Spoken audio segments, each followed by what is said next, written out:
et ne pas interrompre, Seigneur, les machines, Seigneur, qui doivent, Seigneur, communiquer, Seigneur, à travers différentes régions, Seigneur, par parole.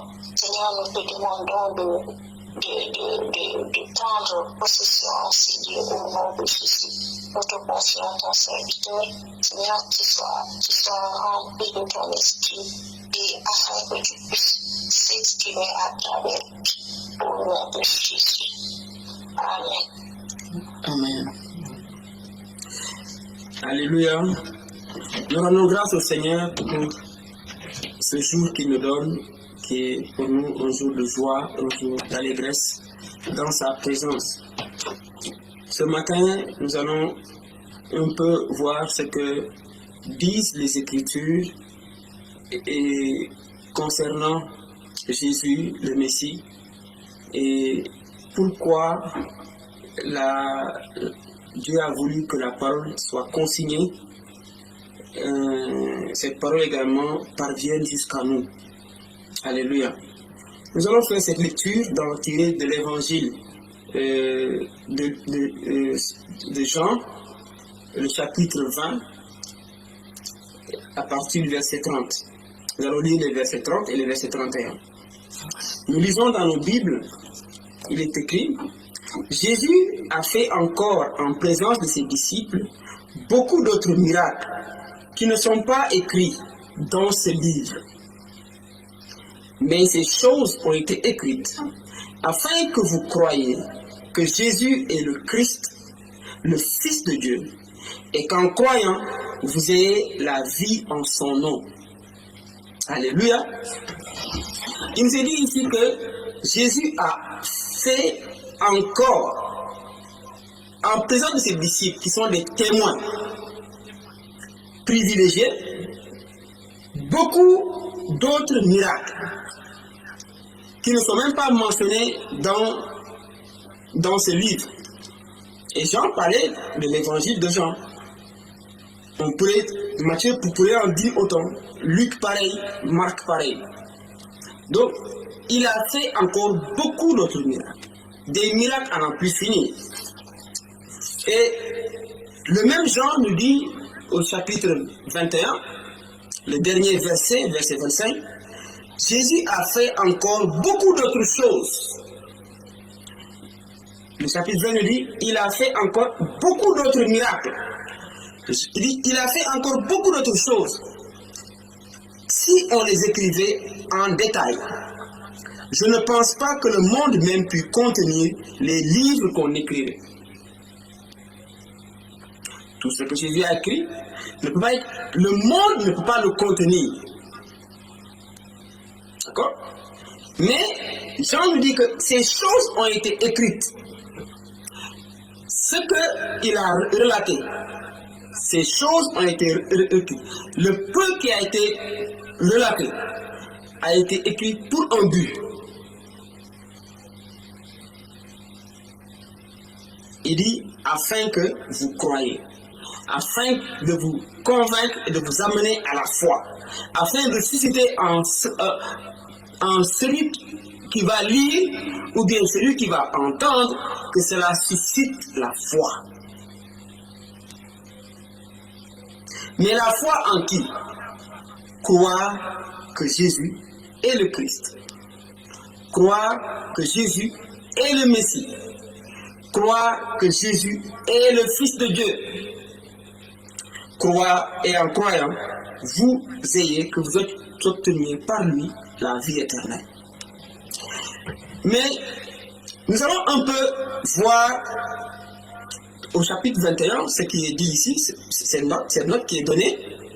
Si on les écrivait en détail, je ne pense pas que le monde même puisse contenir les livres qu'on écrivait. Dit, si on expliquait en détail tout ce que Jésus a fait, toutes ces choses que Jésus a fait, le monde même ne peut pas contenir tous les livres qu'on va écrire. Mais regardez ce que Dieu va accomplir. C'est-à-dire que le monde ne peut pas contenir tous les livres qu'on pourrait écrire du détail de tout ce que Jésus a fait. Mais il nous est dit dans Colossiens, nous lisons Colossiens 3, le verset 16, il dit que la parole de Christ habite parmi vous abondamment. Instruisez-vous, exhortez-vous les uns les autres en toute sagesse par des psaumes, des hymnes, des cantiques spirituels, chantant à Dieu dans vos cœurs sous l'inspiration de la grâce. Le monde ne peut pas contenir tous les livres qu'on écrirait concernant Jésus. Le monde ne peut pas contenir. Mais il dit ici que la parole de Christ habite parmi vous abondamment. Une autre version dit dans toute sa plénitude ou dans toute sa richesse. Le monde ne peut pas contenir. Ça veut dire quoi? Ce que Christ est et qu'il a accompli dans sa parole n'est pas destiné pour le monde dans sa grandeur, dans sa dimension. Mais cela est destiné pour le cœur de l'homme qui habite dans ce monde. Regardez ici. Il est dit que le monde ne peut pas contenir toute la totalité de ce que Christ a eu à faire. Ça veut dire quoi? Le monde ne peut pas contenir sa parole. Et Paul va nous le révéler dans Corinthiens en disant que le monde, dans toute sa sagesse, n'a pas connu Dieu, n'a pas connu. Parce que s'il avait connu, il n'aurait pas crucifié le prince de gloire. Donc, le monde ne peut pas contenir Christ. Mais il a dit que il veut que la parole de Christ, qui est réelle que Jésus lui-même, habite parmi vous abondamment. Et que vous sentiez dans vos cœurs sous l'inspiration de la grâce.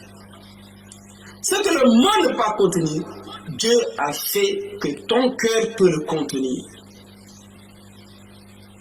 Alors, ce qui est écrit est destiné à ton cœur, est destiné à ta personne, pour que tu sois le réceptacle, le contenant, qui reçoit la plénitude de cette parole. Et ce qui est écrit, ce n'est rien d'autre que la parole. Nous lisons dans Jean 1, au commencement était la parole, et la parole était avec Dieu, et la parole était Dieu. Au commencement était la parole. Romains 1 nous dit, nous lisons Romains 1,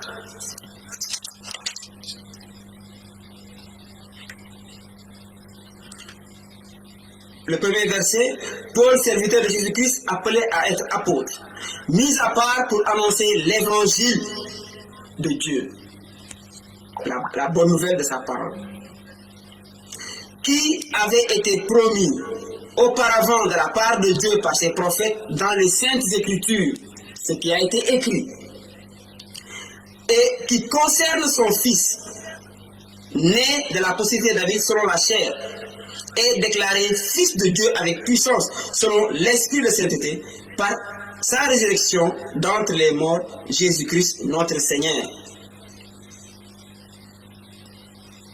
par qui nous avons reçu la grâce et l'apostolat, pour amener en son nom à l'obéissance de la foi tous les païens.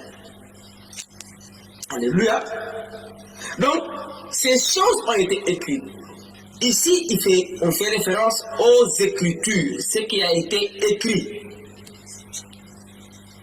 Mais ce qui a été écrit l'a été pendant plusieurs générations, pendant plusieurs siècles qui sont passés sur cette terre.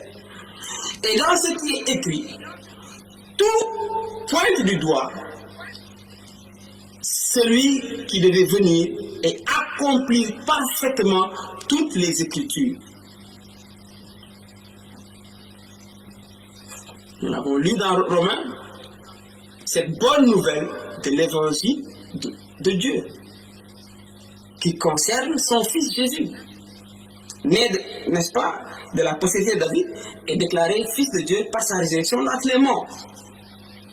Ces choses ont été écrites afin que vous croyiez, pour amener à la foi tous les païens, pour amener à la foi tout ce qui était du peuple d'Israël, pour amener à la foi en Jésus. Alors, ce qui a été écrit l'a été de la part de Dieu. C'est Dieu lui-même, n'est-ce pas, qui s'est engagé dans ce qui est écrit et pour déclarer que ce qui est écrit est conforme à la vérité. Parce que à quoi sert-il de mettre sa confiance dans ce qui n'est que mensonge et tromperie? À quoi cela servirait-il? Donc, ce qui est écrit l'a été conformément à la vérité.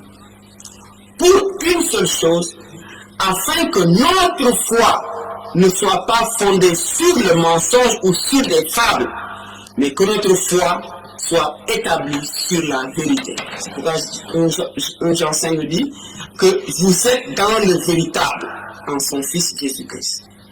C'est lui le Dieu véritable.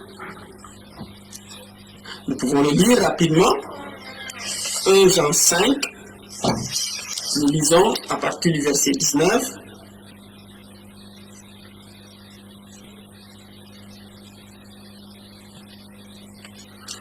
Jean 5, 19 et 20. Nous savons que nous sommes de Dieu et que le monde entier est sous la puissance du malin. Nous savons aussi que le Fils de Dieu est venu. Le Fils de Dieu est venu et qu'il a donné l'intelligence pour connaître, qu'il nous a donné l'intelligence pour connaître le véritable. Et nous sommes dans le véritable en son Fils Jésus-Christ. C'est lui qui est le Dieu véritable et la vie éternelle. Petits enfants, gardez-vous des idoles. Parce que les idoles sont trompeuses, mensongères.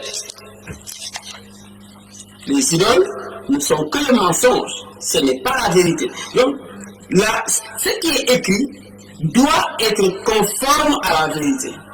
Pour que notre foi ne soit pas une foi vaine, mais une foi qui est fondée sur la vérité. Et cette vérité n'est rien d'autre que Dieu lui-même. Nous lisons dans 1 Corinthiens, chapitre 2,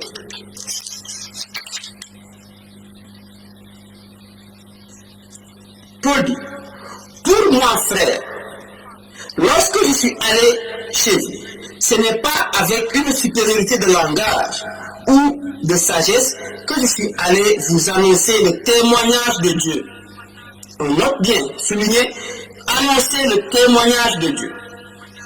Car je n'ai eu la pensée de savoir parmi vous autre chose que Jésus-Christ et Jésus-Christ crucifié. Le Jésus dont on parle dans les Écritures est le Jésus-Christ crucifié. Moi-même, j'étais auprès de vous dans un état de faiblesse, de crainte et de grand tremblement. Paul révèle son incapacité, son insuffisance, ses limites. Et ma parole et ma prédication ne reposaient pas sur les discours persuasifs de la sagesse, qui sont limités, mais sur une démonstration d'esprit et de puissance, afin que votre foi fût fondée non sur la sagesse des hommes, qui est trompeuse, mais sur la puissance de Dieu.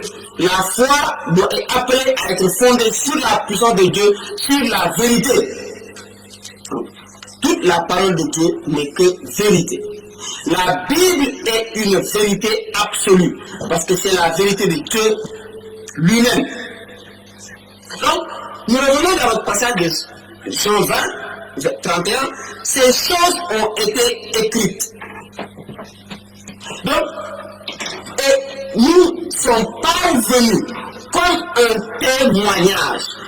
Et vous allez vous rendre compte, depuis les écrits de la Genèse, Exode, Lévitique, Nombre, Deutéronome, et les livres qui ont suivi, Josué, Juge, 1 Samuel, 2 Samuel, 1 Roi, 2 Rois, n'est-ce pas, 1 Chronique, 2 Chroniques, tous ces livres-là, n'est-ce pas, des prophètes majeurs, des prophètes mineurs, les livres historiques, les livres prophétiques, les psaumes, jusqu'aux les évangiles, les épîtres, toutes ces choses-là ont été écrites pour une seule chose.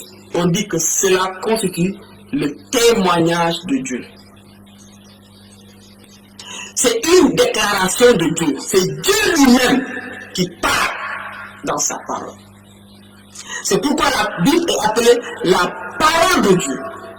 C'est le témoignage que Dieu a donné aux hommes. Et vous allez vous rendre compte, dans toutes ces générations qui se sont succédées, la parole de Dieu a été conservée dans son authenticité pour parvenir jusqu'à nous.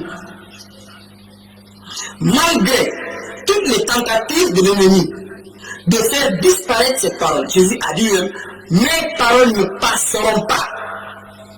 Ces paroles ne disparaîtront pas. Ces paroles ne seront pas abrogées ni annulées. Parce que jusqu'à aujourd'hui, Christ encore parle au cœur des hommes. Si la parole avait disparu, s'il n'y avait plus la parole de Dieu, il ne resterait plus le témoignage pour notre génération actuelle ou la génération à venir. Malgré la multiplication du péché, malgré la purification de toutes les formes d'hérésie, mais Dieu a veillé à conserver sa parole sans l'aide et l'appui d'aucun homme. Parce que si un homme s'était levé pour dire, je vais tout faire pour garantir la pérennité de la parole, cet homme-là aura échoué. Puisque, à sa disparition, il n'aura plus les moyens de veiller sur cette parole. Il n'aura plus la possibilité de garantir que la génération suivante aura cette parole à sa disposition. Mais c'est Dieu lui-même qui a veillé sur cette parole-là pour que cette parole nous parvienne à nous. Eux sont vos oreilles pour ce qu'elles entendent, vos yeux pour ce qu'elles lisent. Pour ceux qui lisent, donc, peut-on dire, Dieu a veillé à ce que cette parole-là soit conservée et parvienne jusqu'à nous, afin que nous, notre génération, nous qui vivons en 2020, nous puissions entendre les paroles de la bouche de notre Seigneur Jésus-Christ. Et jusqu'à ce que Christ revienne, cette parole ne passera pas, ne disparaîtra pas. Les générations suivantes auront à leur disposition la parole parce que Dieu lui-même veillera à cela. Alléluia. Mais il y a une chose qui est notoire.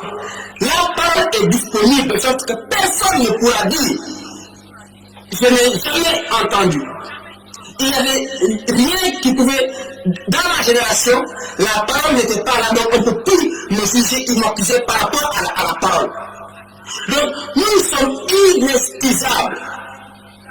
Parce que la parole est laissée pour une chose, pour nous amener à croire. Parce que Dieu va maintenant juger le monde par rapport à ce fait. Il dit, maintenant a lieu le jugement de ce monde. Pourquoi? Parce qu'il n'a pas cru au nom du Fils de Dieu. Parce que le monde n'a pas cru, le monde va être jugé.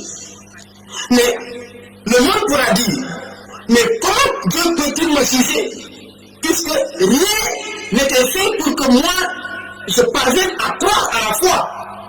Dieu dira que ma parole a toujours subsisté dans toutes les générations. Aucun homme ne pourra reprocher à Dieu que Dieu n'a rien fait pour que cet homme-là puisse parvenir à la foi. Dieu a laissé le témoignage des Écritures. Et maintenant, les Écritures sont données. Libre à nous de les recevoir ou de les rejeter. Libre à nous de les accepter comme un don de Dieu, comme à nous également de les rejeter en prenant les arguments de la science.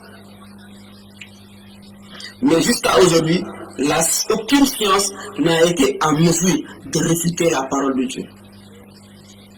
Aucune science n'a été en mesure de réfuter la parole de Dieu. Aucune science n'a été en mesure de réfuter que Christ est mort, enseveli et ressuscité. Parce que si le monde, si le diable détenait cette science-là, il allait la faire valoir et détruire la foi de la multitude et amener tous, conduire tout le monde à la damnation éternelle. Mais il dit, ces choses ont été écrites, consignées, gardées dans toutes les générations, afin que vous croyez, vous, hommes de toutes les générations, afin que vous croyez. Mais que vous croyez quoi? Que Jésus,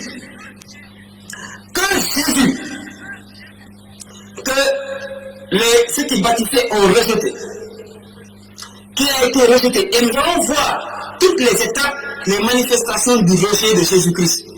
D'abord par le peuple d'Israël et par les nations. Que Jésus-Christ est le Christ. Christ n'est que la tradition grecque du mot Messie. Que Christ est le Messie. Les Écritures manifestent le témoignage de Dieu que Christ est le Messie. Il est l'envoyé de Dieu, celui qui vient pour sauver le monde. Ce Messie qui a été annoncé dès la fondation du monde. La Bible dit, il a été immolé dès la fondation du monde. Ce Messie qui a été annoncé au moment de la création.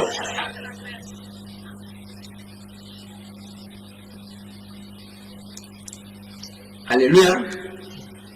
Ce Messie qui, dès le commencement, a été la lumière du monde.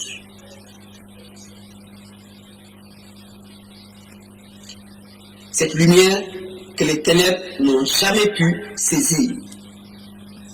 Il dit, afin que vous croyez que Jésus est le Christ. Mais, d'abord, avant de développer que Jésus est le Messie, nous allons montrer combien de fois ce Messie-là a été rejeté. Première manifestation du rejet du Messie. Dans le livre de la Genèse, on nous dit, au commencement, Dieu créa Bara. Au commencement, Dieu créa les cieux et la terre. Verset 2, la terre était informe et vide. Donc, il y avait un chaos, informe et vide. Et il y avait des ténèbres à la surface de l'abîme. Et l'Esprit de Dieu se mouvait au-dessus des eaux. Premier rejet de la lumière, on dit que les ténèbres étaient à la surface de l'abîme. Les ténèbres se sont dressées pour rejeter le Messie. Mais ça va nous dire que la lumière luit dans les ténèbres. Les ténèbres ne peuvent pas empêcher à la lumière du Messie de briller et d'apporter la vie aux hommes. Et les ténèbres étaient à la surface de l'abîme pour contrecarrer l'œuvre de l'Éternel. Mais Dieu a dit qu'il va créer ce monde à cause de la lumière du Messie, qui a la puissance de prendre le dessus, de renverser le règne des ténèbres et d'établir le règne de Dieu pour toujours. Alors, voilà la première fois où le Messie a été rejeté. Et à la création de l'homme et de la femme, le diable est venu, les a trompés pour les détourner des voies de l'Éternel. Et Dieu avait dit au serpent qu'il va mettre l'unité entre lui, le serpent, qui règne sur les ténèbres, et la femme, entre la descendance du serpent et la descendance de la femme, c'est-à-dire le Christ, le Messie. Et dès cet instant-là, le diable a toujours cherché à briser et à ruiner, n'est-ce pas, la lignée par laquelle le Messie allait arriver. Jésus. Première, une autre tentative, Abel qui avait, n'est-ce pas, à cœur de verser le sang pour se rapprocher de Dieu, pour rendre un culte à Dieu, pour offrir, n'est-ce pas, les prémices, n'est-ce pas, de son troupeau. Et Dieu avait agréé son enfant. Qu'est-ce que fait Caïn? Caïn tue son frère. C'était une autre tentative du diable d'empêcher la venue de la descendance de la femme qui allait lui écraser la tête. Et les générations se sont multipliées.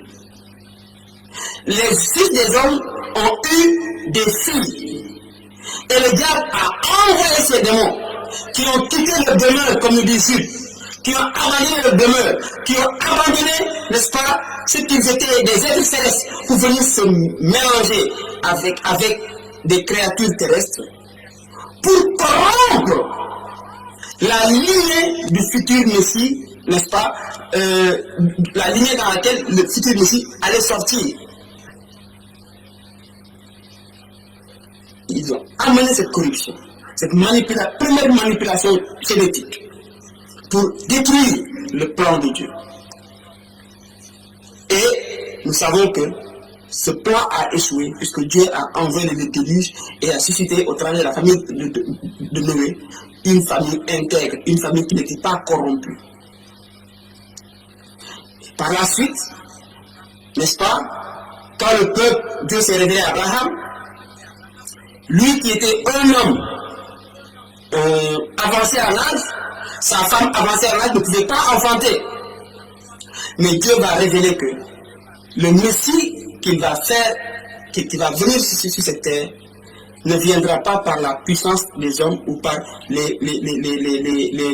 comment dirais-je, les manipulations des hommes, mais ce sera par lui.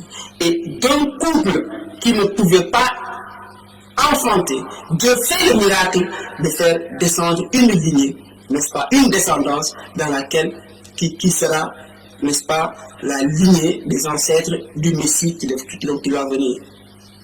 Et Dieu avait annoncé à Abraham que ses descendants seront déportés en Égypte. Mais au bout de la 4e génération, 400 ans après, ils vont sortir d'Égypte. Mais avant que cette délivrance n'ait lieu, n'est-ce pas, l'ennemi a manifesté son rejet du futur libérateur d'Israël, en l'occurrence Moïse, et il a tout fait pour tuer la possibilité, enlever, donc tuer tous les premiers-nés, les mâles, pour que ce feu-là ne voit pas le jour. Et ce projet-là, il a perpétué de génération en génération une haine farouche contre le peuple d'Israël qui est sorti d'Égypte. Une haine farouche. Jusqu'au moment où les rois ont commencé à régner. Il y a eu guerre perpétuelle. Et le premier moyen de guerre qu'il a eu à faire, c'est d'amener dans le cœur du peuple l'idolâtrie, amener cette corruption pour que le peuple se détourne du Dieu vivant, afin que le plan de Dieu ne se réalise pas. Et même une reine païenne, descendante d'Akab et de Jézabel, a quitté le royaume du Nord pour venir se marier à Joram, pour polluer, n'est-ce pas, la lignée messianique, n'est-ce pas, des enfants, des fils de David qui devaient monter sur le trône. Et même au moment où Jésus allait naître, les mages sont venus dire à Hérode, où est le roi qui est né? Les gens deviennent rois après, quand ils deviennent adultes. Mais Jésus, lui, il est né roi. Non pas couronné par les hommes, mais établi par le Dieu très haut. Et Hérode s'est senti menacé. Et inspiré par la puissance des ténèbres, il est allé à Bethléem pour tuer tous les enfants mâles âgés de 0 à 2 ans. Pour s'assurer que ce roi n'allait pas venir. Mais les ténèbres ont fait leur œuvre. mais n'ont pas empêché à la lumière de briller. Alléluia.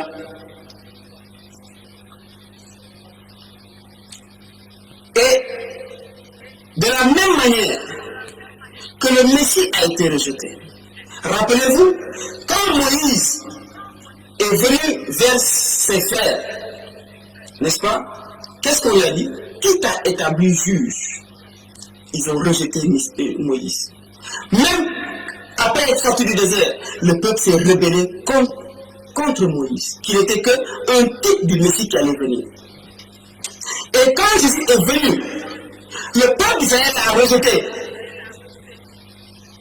Ils l'ont rejeté. Même quand les enfants disaient « Béni soit celui qui vient au nom du Seigneur », cette parole ne devait être adressée que pour le Messie. Qu'est-ce que les pharisiens ont dit et les présidents sacrificateurs? Maître, fais taire tes disciples, fais taire ses enfants. Et mais s'ils se taisent, les pierres crient. Donc, le Messie a toujours été rejeté. Ça veut dire quoi? Ils n'ont pas mis la foi en Jésus-Christ annoncée par les Écritures. Mais nous sommes sans excuse parce que les Écritures nous ont été données afin que nous croyions que Jésus est le Messie. Mais qu'est-ce qui a été dit concernant le Messie? Les Écritures avaient dit que le Messie naîtrait à Bethléem. Qu'il allait à Bethléem. Qui n'était pas le lieu de résidence de ses parents, mais le lieu d'origine, parce que leur famille vient de Bethléem, de la maison de David. Et quand les Romains s'étaient installés, il y avait cet édit du roi Auguste, César Auguste, qui disait que, de l'empereur Auguste, plutôt au lieu du roi, de l'empereur, que chacun devait se faire inscrire, se faire recenser dans sa ville natale, dans sa ville d'origine.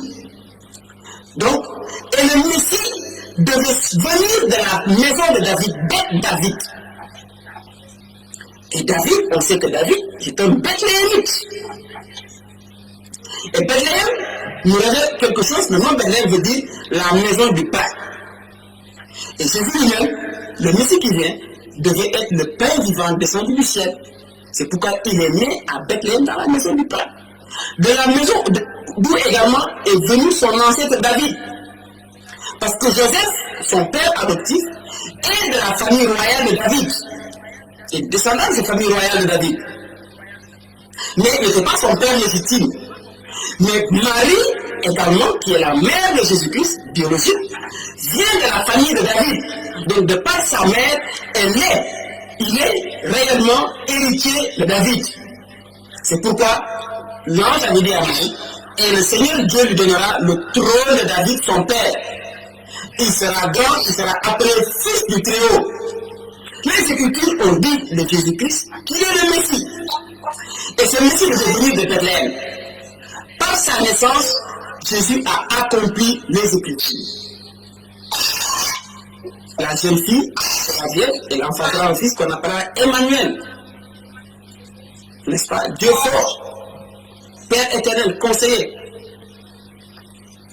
prince de paix.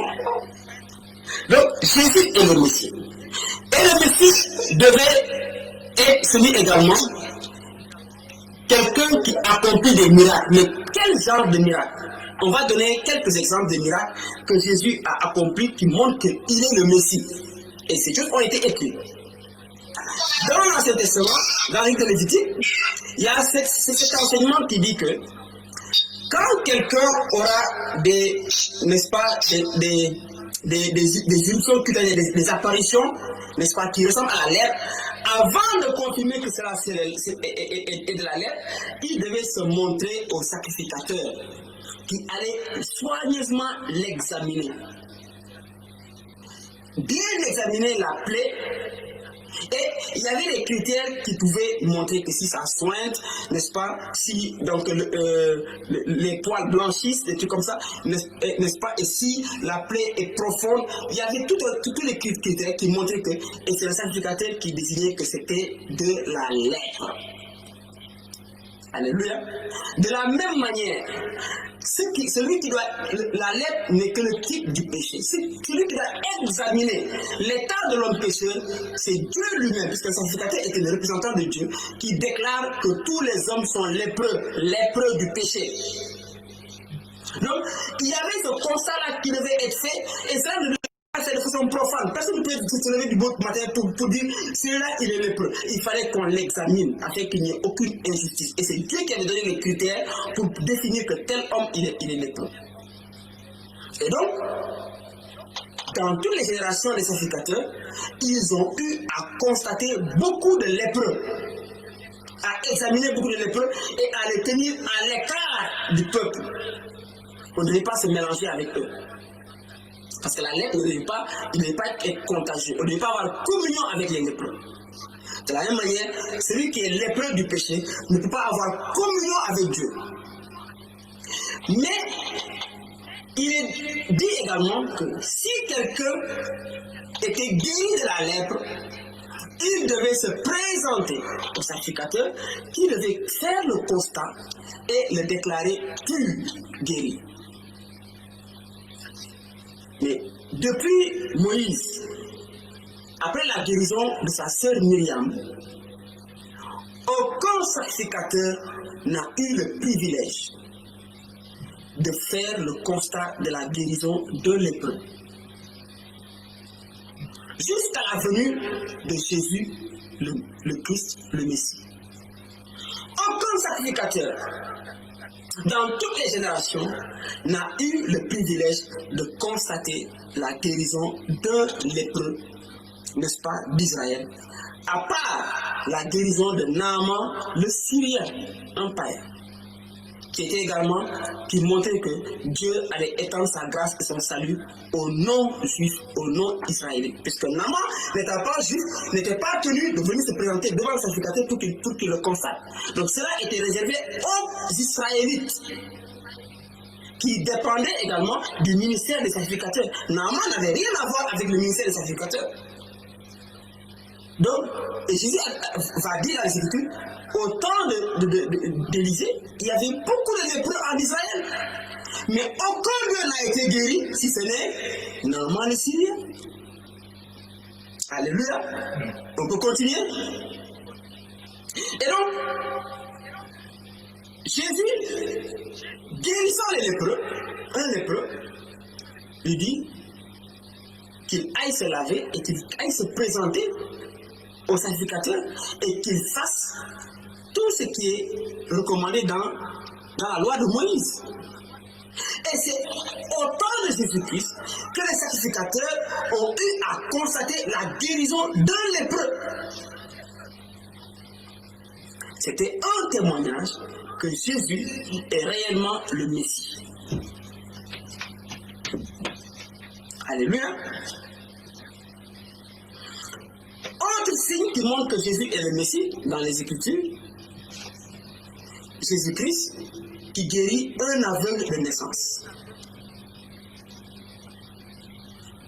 Les Juifs pensaient que ils avaient cette foi que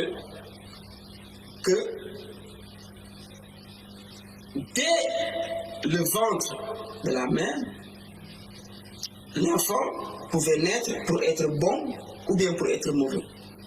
Et s'il devait être mauvais, il y avait des jugements et des punitions qui devaient tomber sur lui, n'est-ce pas? Et un aveugle, n'est-ce pas, de naissance, était le signe que cet homme-là était un homme méchant, selon leur croyance, n'est-ce pas? Ou bien ses parents ont péché. C'est pourquoi les aveugles ont dit, qui a péché, lui ou ses parents?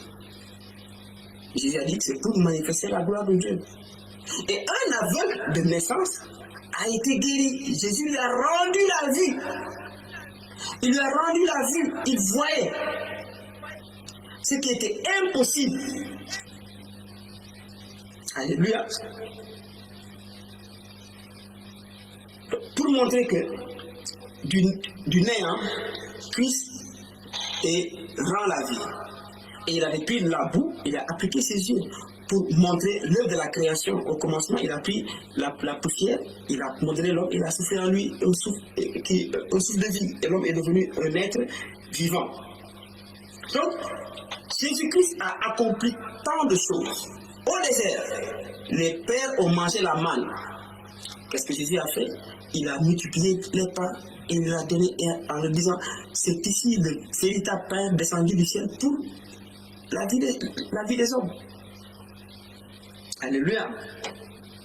Donc, Jésus a accompli parfaitement tout ce qui, dans les Écritures, parlait de lui en tant que Messie. Isaïe, le prophète, avait parlé de ce Messie qui allait être élevé bien haut et que des rois fermeraient leur bouche en le voyant. Il a décrit de la manière dont qui allait être mis à mort. Et il a décrit même l'endroit où on va le mettre pour sa sépulture. Et qu'il allait être ressuscité et voir une postérité. Toutes ces paroles-là, Jésus les a parfaitement accomplies. Donc,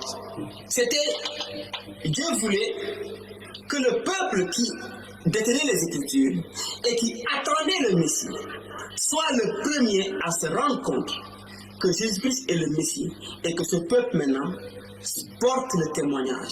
C'est pourquoi il a dit, vous serez mes témoins à Jérusalem, dans la Judée, jusqu'en Samarie et jusqu'aux extrémités de la terre. Parce que le témoignage devait sortir du peuple qui avait entre ses mains le livre de la parole, des Écritures. Mais, comme nous dit les Écritures, il est venu chez les siens, mais ils ne l'ont pas reçu. Donc la vie leur a été retranchée et confiée à d'autres qui en prennent soin. Dieu veut que nous croyions que Christ est le Messie, qu'il est la vérité et qu'il a accompli tout ce qui a été dit de lui. Nous lisons dans Hébreux 10.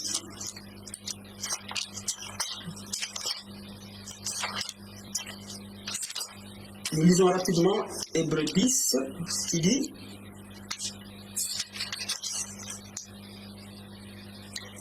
nous lisons à partir du verset 5. C'est pourquoi Christ, c'est-à-dire le Messie, entrant dans le monde, il est venu dans le monde, nous l'avons dit dans Jean 1, dit, tu n'as voulu ni sacrifice ni offrande, mais tu m'as formé un corps.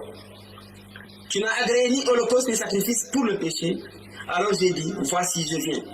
Dans le rouleau du livre, il est question de moi. Pour faire, ô Dieu, ta volonté. Je viens. Dans le rouleau du livre, il est question de moi. Les Écritures parlent de Christ. Les Écritures parlent de Christ. Tout ce qui est écrit là fait référence à Christ. Et il est venu et il a parfaitement accompli les Écritures. Prenons un autre texte dans Luc 24, l'épisode de Jésus à la rencontre des disciples d'Emmaüs. Qu'est-ce qu'il dit ici? Verset 25. Alors Jésus le dit, homme sans intelligence et dont le cœur est lent à croire tout ce qu'ont dit les prophètes. Mais ce qu'ont dit les prophètes, où est-ce qu'on peut le voir? Dans les Écritures. Cela a été écrit. Tout ce que les prophètes ont dit a été écrit. Il dit, comme votre cœur, vous êtes sans intelligence et dont le cœur est lent à croire. Il veut quoi?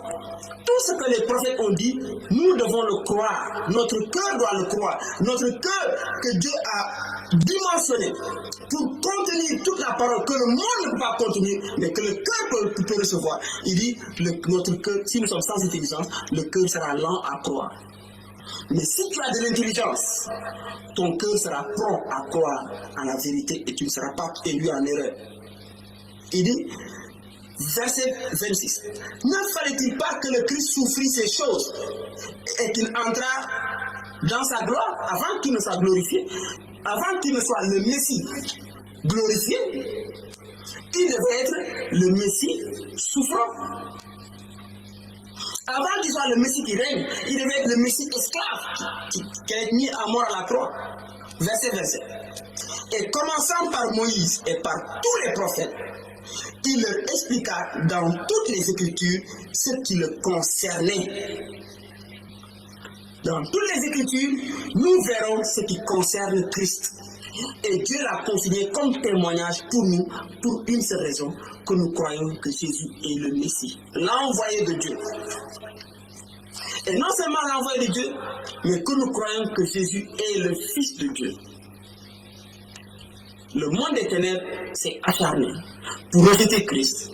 Et une des raisons données aujourd'hui dans l'islam, c'est de dire que impossible, Jésus n'est pas le Fils de Dieu parce que Dieu ne peut pas s'accoupler avec une femme et avoir un fils. Mais Dieu lui-même a consigné cela dans les Écritures en disant que croyez que ce qui est écrit vient de lui, de Dieu, que Christ Jésus est mon fils, le Messie est mon fils. Il est sorti du Père et il est retourné vers lui. Donc, en croyant, nous ne devons pas suivre le monde des ténèbres qui rejette Christ comme Fils de Dieu, mais nous devons réellement affirmer que Christ est Dieu et qu'il est le Fils de Dieu, le Fils unique du Dieu éternel. Il a été annoncé quand Isaac a demandé à son père, Père, voilà le feu, voilà le couteau et le bois, mais où est l'agneau du sacrifice? Et son père a dit, Dieu se pourvoira lui-même. Donc, cet agneau-là qui a été annoncé, Jean-Baptiste l'a montré à Israël en disant, voici l'agneau de Dieu, c'est lui qui ôte le péché du monde.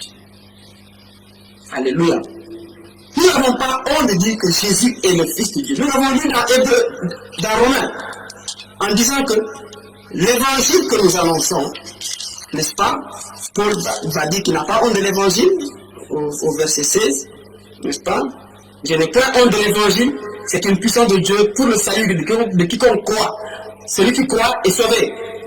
Du juif premièrement, puis du grec.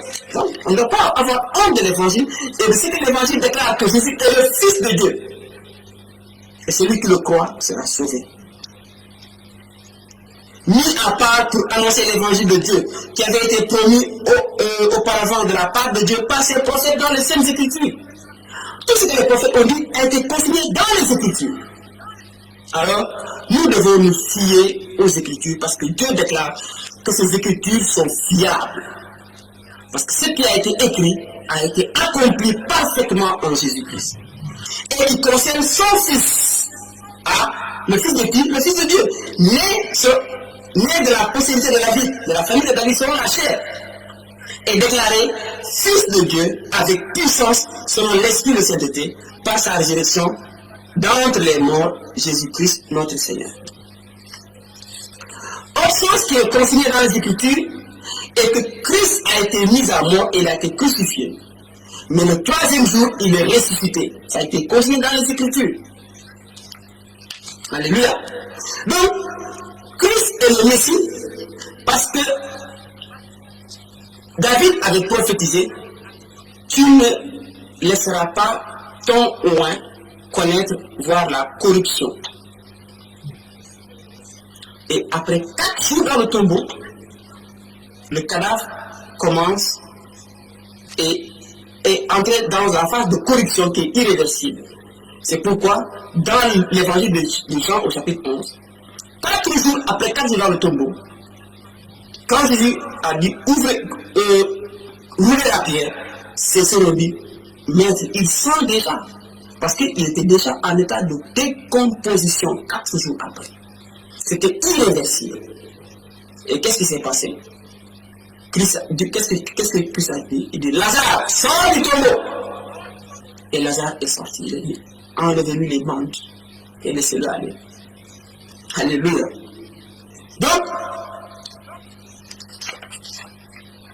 nous lisons dans 1 Corinthiens 15 ce passage qui dit que Christ, que nous rendons témoignage à Dieu, n'est-ce pas, qu'il a ressuscité Christ entre les morts. n'est-ce pas? Nous lisons au verset, on peut à partir du verset 12, hein, n'est-ce pas? Or, si l'on prêche que Christ est ressuscité des morts, comment quelques-uns parmi vous disent-ils qu'il n'y a point de résurrection des morts?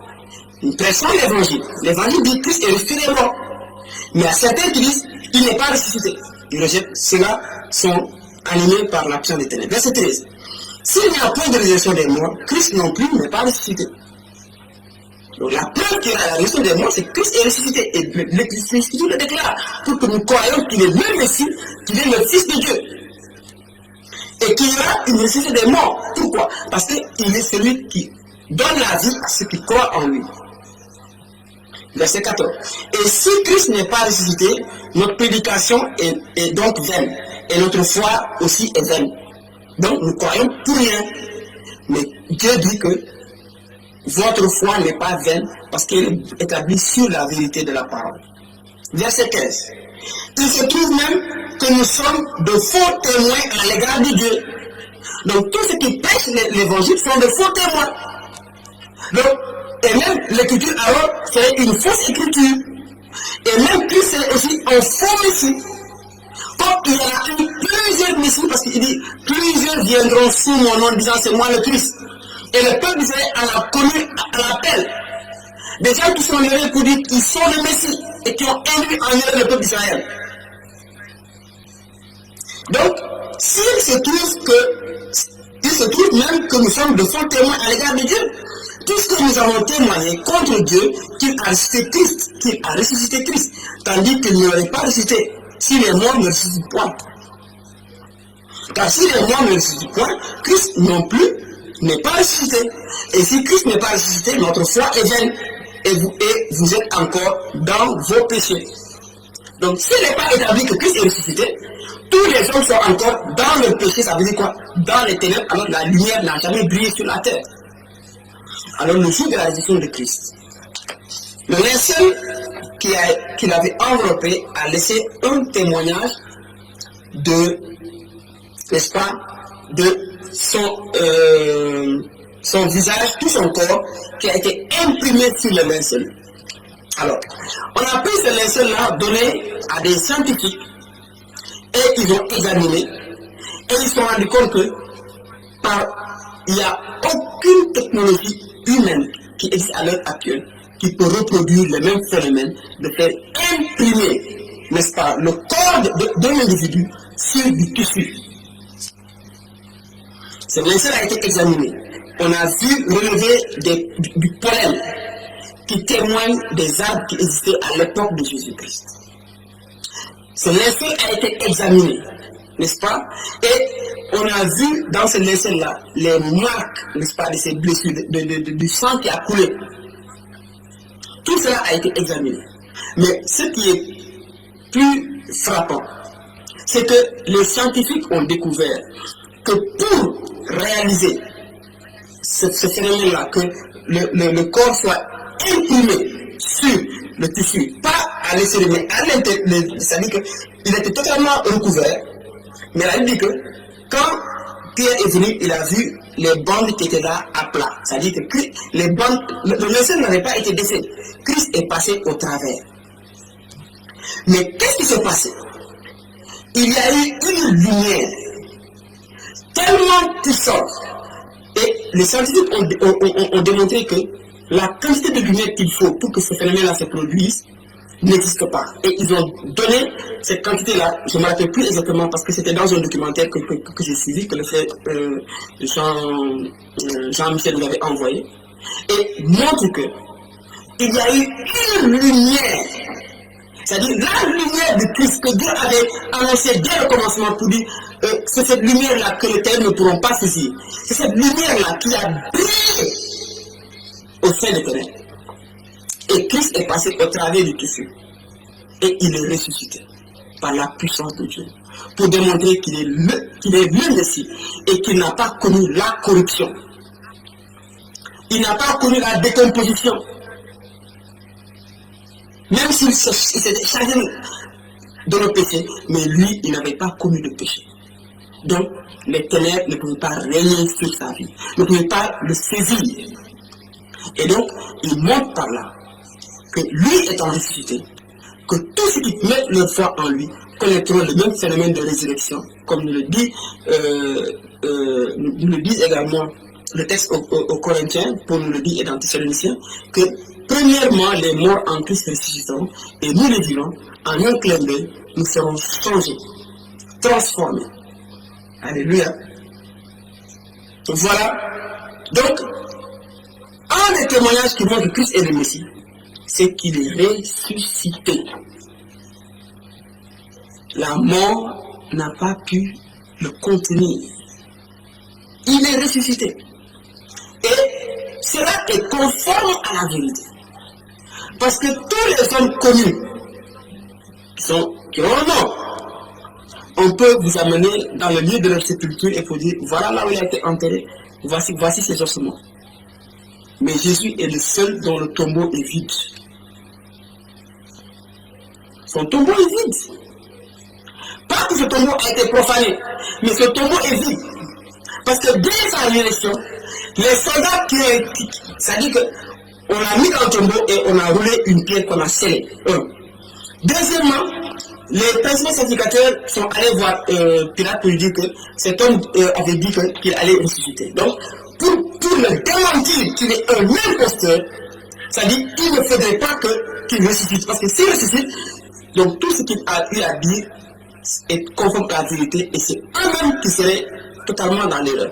Et pour aller jusqu'au bout de leur incrédulité, ils sont allés voir Pilate pour dire de leur donner une escouade de garde pour garder le tombeau. Le tombeau de Christ, pour vous dire, est le seul tombeau au monde qui a été gardé. Parce que quand quelqu'un est condamné à mort, quand il est dans la prison, on le garde pendant qu'il est vivant. Mais s'il meurt dans sa prison, il n'a plus besoin d'être gardé. On l'amène, on l'enterre, et on ne dit plus au garde pénitentiaire d'aller garder un tombeau. Mais Jésus est le tombeau son tombeau a été gardé. Les soldats ont été amenés. Ceux qui étaient témoins de sa mort, qui l'ont crucifié, on les a amenés maintenant pour garder un cadavre. Pour garder le tombeau. Ils sont là, ils étaient là en train de garder. Et il y a eu, n'est-ce pas, un grand but. La pierre a été roulée sans l'aide d'aucun homme. Et il y a eu cette lumière-là, dont on a parlé tout à l'heure. Et les soldats étaient terrifiés. Avant ça, il y a eu un grand tremblement de terre. Grand tremblement de terre. Là, les rochers sont fendus à sa mort et à sa résurrection. Et donc, qu'est-ce qui s'est passé? Ils ont eu peur. Ils ont été témoins de la résurrection de Christ et ils ont pris la fuite. Ils ne sont pas allés voir leur maître, mais ils sont retournés vers ceux qui les avaient mandatés pour garder. Parce qu'ils étaient là, non pas au nom de Pilate, mais au nom des principaux sacrificateurs du peuple juif qui a toujours rejeté le Messie. Et ils sont allés leur rendre compte des choses qui sont passées et ils ont déclaré que Christ est ressuscité. Et qu'est-ce qui se passe? Au lieu que les principaux sacrificateurs se repentent et amènent tout le peuple à croire, ils ont dit aux soldats, ne dites pas qu'il est ressuscité. Mais dites pendant que nous dormions, ces apôtres sont venus et ils ont volé son corps pour répandre cette imposture qu'il est ressuscité alors qu'il ne l'était pas. Faites cela, nous vous donnerons une forte somme d'argent. Ils se sont laissés corrompre pour aller dire que eux, ils dormaient. Mais regardez le risque qu'ils ont pris. Ils étaient témoins de la résurrection. Ils auraient pu croire et être sauvés. Ils sont allés voir les principaux sacrificateurs qui devaient le confirmer dans la foi. Ils les ont induits davantage en erreur en leur donnant une forte somme d'argent pour qu'ils rendent témoignage contre eux-mêmes. Au risque, n'est-ce pas, de perdre leur emploi, au risque même d'être mis à mort. Parce qu'ils vont déclarer ceci. Nous, soldats, qui avons été assignés pour veiller, nous nous sommes endormis. Je n'ai pas fait l'armée, mais j'imagine un général à qui un de ces soldats viendra dire, pendant que j'étais en poste, je me suis endormi et j'ai rêvé de toi. est-ce que ce général-là va féliciter son soldat en lui disant tu as bien fait? Ne va-t-il pas lui reprocher le fait de s'être endormi pendant qu'il était de garde? Alors, Satan lui-même s'est embrouillé lui-même. Et cette nouvelle-là s'est répandue dans Israël pour empêcher aux Juifs de croire que Jésus est le Messie. Mais nous avons les Écritures. Nous sommes ceux qui sont supposés avoir de l'intelligence et dont le cœur ne doit pas être lent à croire ce que les prophètes ont dit concernant le Messie, Christ le Messie. La plus grande négation, n'est-ce pas, de l'ennemi a été de nier que Christ est ressuscité. Il a essayé de nier sa naissance. Il n'a pas pu. Mais le dernier exploit qu'il a voulu accomplir, c'est de nier que Christ est ressuscité. Pourtant, les Écritures le témoignent. Et la preuve ultime que Christ est le Messie, c'est que Dieu lui-même lui a rendu témoignage en le ressuscitant d'entre les morts. Ce qui a été annoncé par David, tu ne laisseras pas ton oint voir la corruption. Alléluia. Et donc, nous rendons témoignage que Christ est le Messie. Et notre témoignage n'est pas faux parce qu'il est conforme à ce que Dieu dit. Et notre témoignage est véridique. Alléluia. Regardons rapidement dans 1 Timothée 6. Non, 1 Timothée 5, 1 Timothée 2. C'est Timothée ou Thessalonique? Alléluia.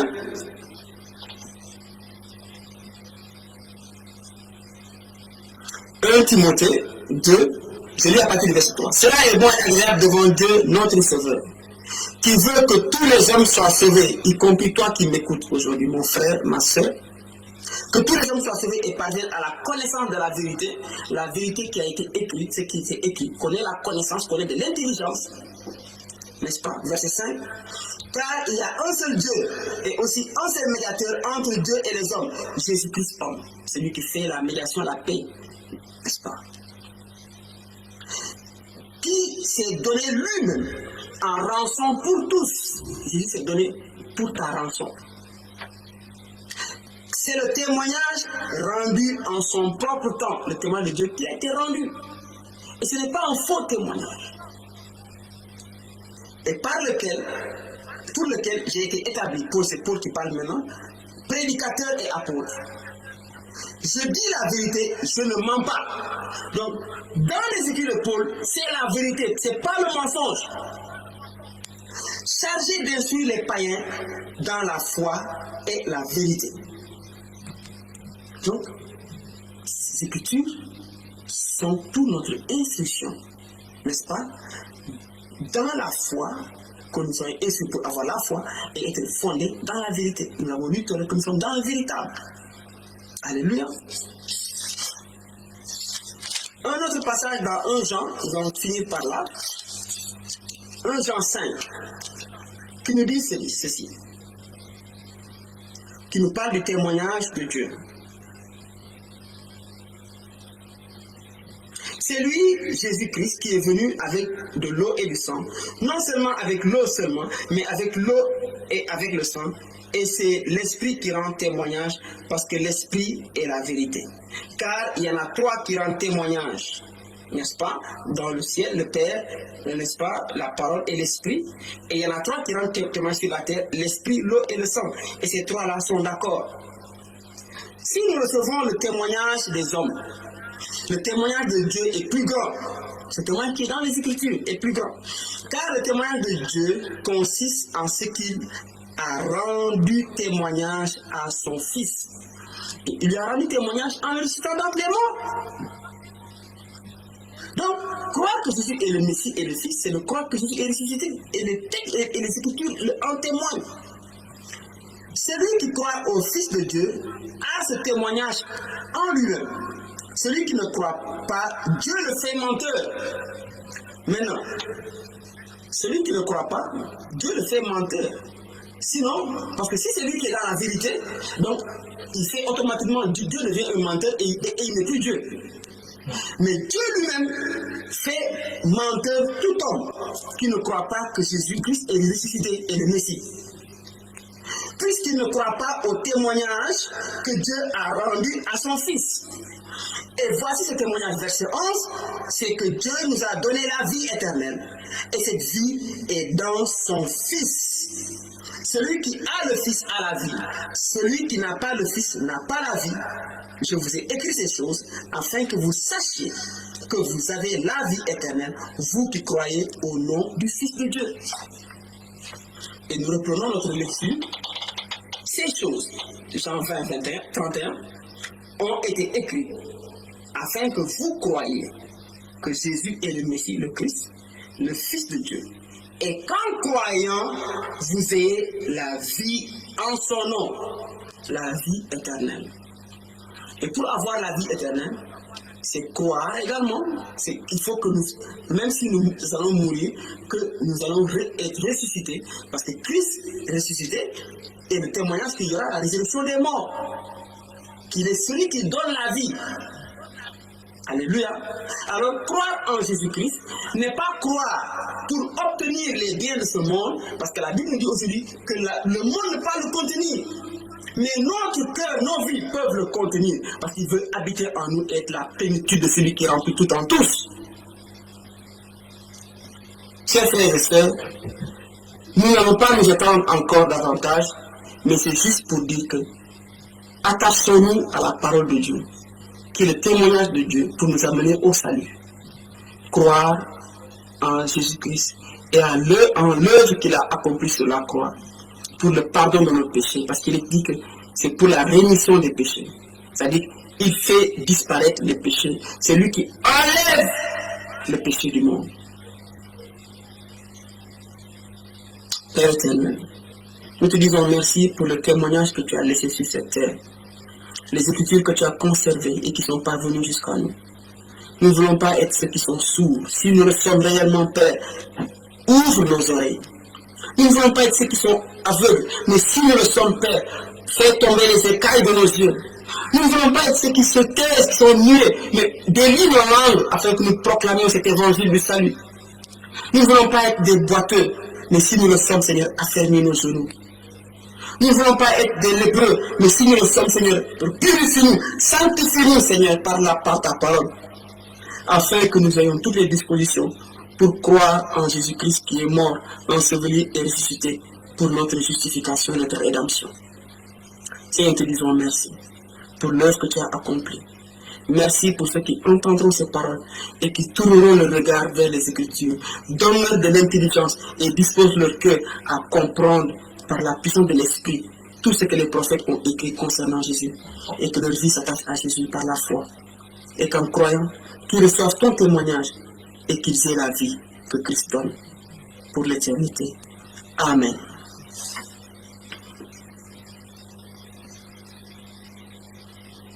Alléluia. Nous rendons grâce pour ce temps que nous avons passé ensemble à parcourir les Écritures. Nous prions pour que ceux qui ont du mal ces temps derniers à lire la parole ou à écouter la parole, que le Seigneur leur donne une faim et une soif d'entendre les paroles de sa bouche. Parce que nous avons vu que Moïse était l'homme à qui Dieu lui parlait comme à un ami, il lui parlait face à face. Dieu veut ce face à face et ce cœur à cœur avec nous pour nous parler dans ses Écritures. Que Dieu nous ramène à l'amour de la vérité, qu'il nous ramène à aimer les Écritures, à plonger le regard, puisqu'en le contemplant davantage, nous soyons transformés en la même image que lui, de gloire en gloire, comme par le Seigneur l'Esprit. Amen.